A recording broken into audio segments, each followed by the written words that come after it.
Chapter 3. Unlike humans, animals can see fairies without using any funny tricks.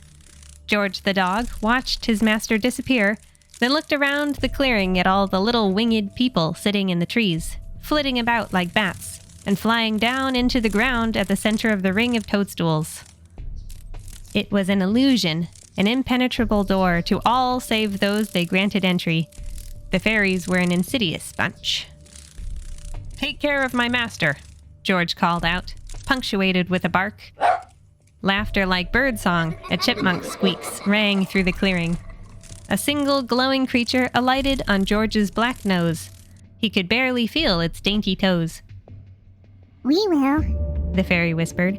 "We will dress him and feed him and play with him forever and ever." "I am coming back," the dog said firmly. "You will return him to me when I do." The fairy grinned wickedly. "Only if you bring us a better toy."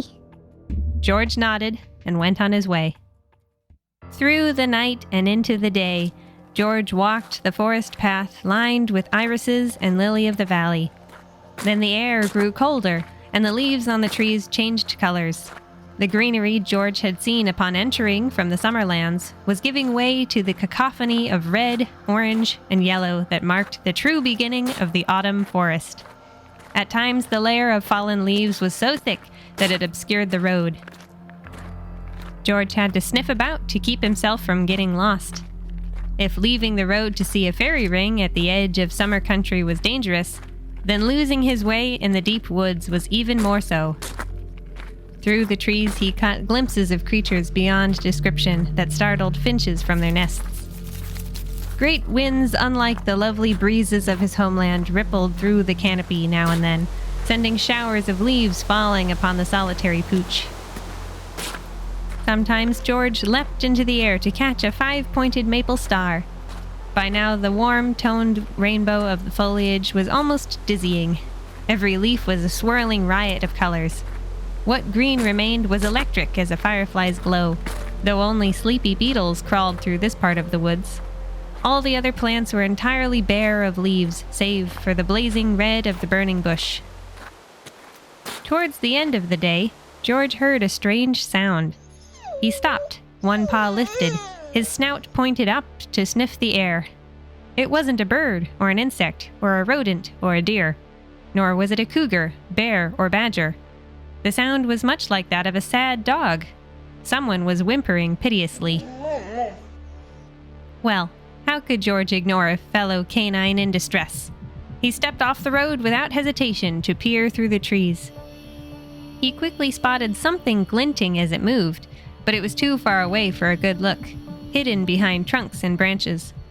Wading through piles of leaves that were now losing their intense pigments, fading to crispy brown, George tried to get closer to the shiny thing. He stuck his head through a patch of rattly seed pods, and there it was. Suspended between a dozen birch trees was the biggest spider web George had ever seen. Every strand was thin as human hair, yet sparkled in the twilight, brighter than the first stars. Trapped in the middle of the beautiful construction was a creature the same size as George, though so wrapped in webbing it was impossible to know what it was. It had 4 legs and a tail. It struggled and whined like any dog in a trap.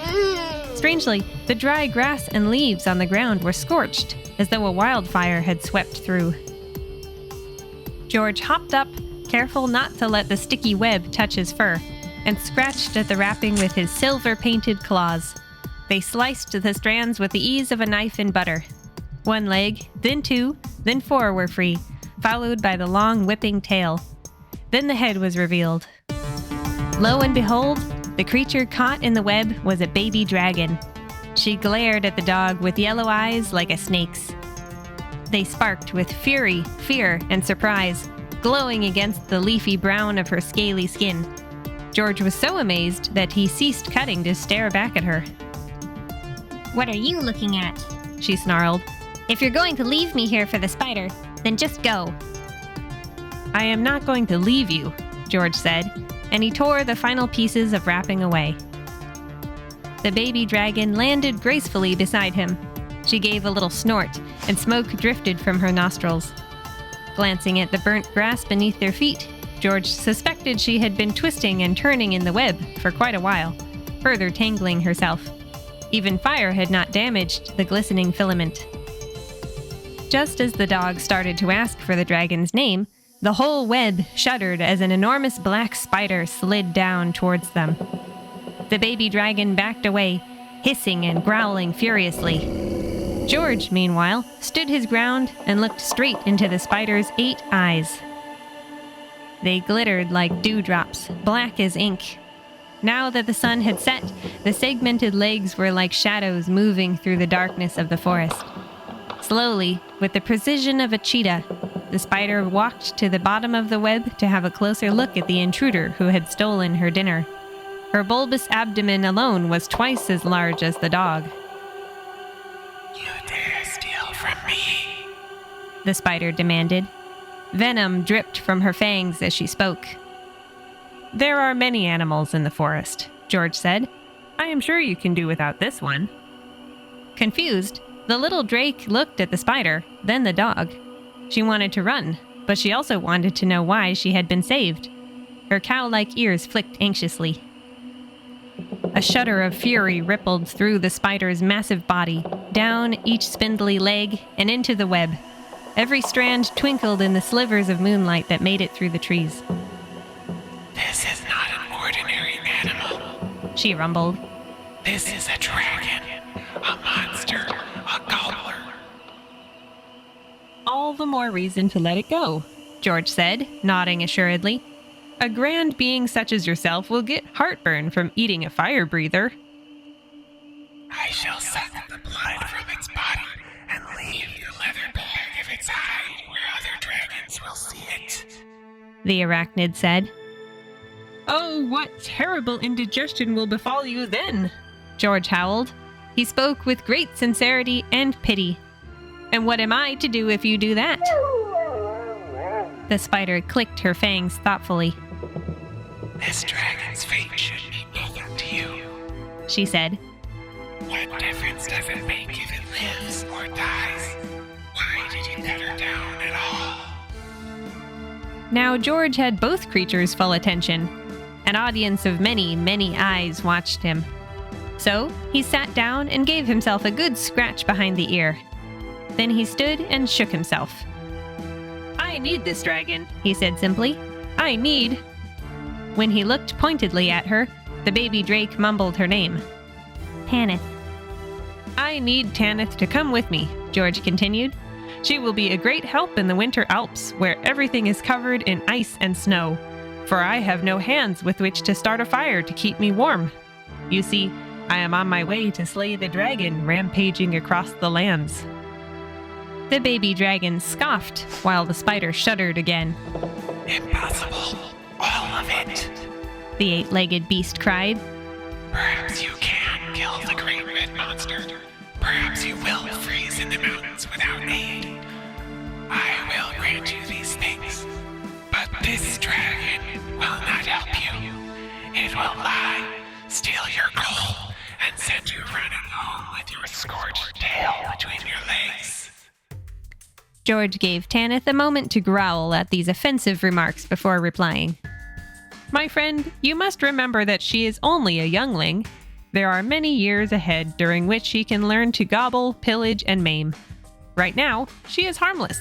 Look at her back. She has no wings for swooping down to steal sheep. Look at her teeth. I believe my own fangs are superior. And she was unable to escape your lovely web, helpless as a fly. Her claws are nothing compared to mine. I shall travel with this dragon, not with fear." Outraged by these assertions, Tanith approached the dog, butting him with tiny horns. How dare you? She spat. I am on my way to meet the venerable dragon you aim to slay. When I see him, I shall bow my head and ask that he teach me how to keep a proper hoard. I will not let you hurt him.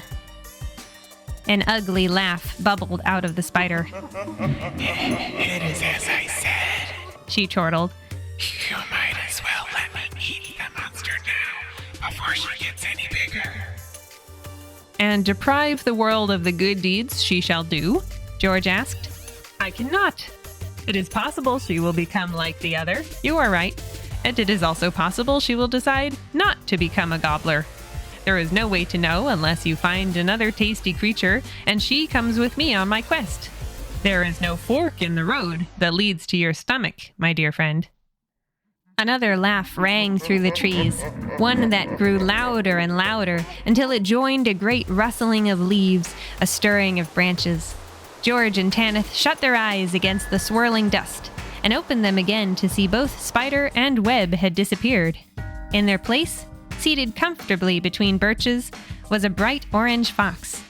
It smiled at them and barked a happy ha-ha sound. How amusing, she said. What a wonderful joke. He thinks it will become a good dragon. Tanith growled at the animal. You are the one making jokes and playing games, pretending to be something you are not. True, The fox agreed. It is more fun like that. Not everything is as it seems, especially when one is guardian of the forest. She shifted her mysterious black eyes to look at George. I am impressed with you, adventurer. Your bravery, your kindness, your cleverness, and your future good deeds are all to my liking. Therefore, you may take the dragon with you. Thank you ever so much, my lady, George said, bowing deeply. And when you return triumphant, The fox said. I shall bestow a gift upon you. Before the baby drake could protest, a powerful wind tore through the forest, and the laughing fox was swept away in a twister of dead leaves.